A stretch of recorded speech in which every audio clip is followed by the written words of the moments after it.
اسرائیلی شدت پسندوں نے گزشتہ شب مغربی کنارے پر فلسطینیوں کے گھروں پر حملے کر دیے۔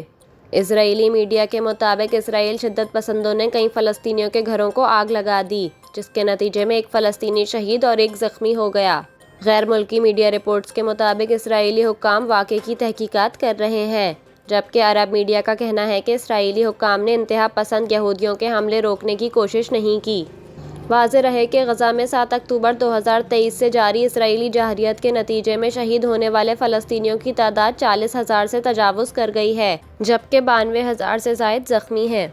وزارت صحت کے مطابق شہداء میں سے 33% بچے اور 18.4% خواتین شامل ہیں۔ سرکاری اعداد و شمار کے مطابق اسرائیلی حملوں میں 198 سرکاری عمارتیں، 117 تعلیمی ادارے، 610 مساجد، 3 گرجا گھر، 1,50,000 رہائشی یونٹ، 206 آثار قدیمہ، 34 کھیلوں کے مراکز، 3,000 کلومیٹر سے زائد بجلی کی ترسیل کا نظام اور 700 پانی کے کنویں تباہ ہوئے۔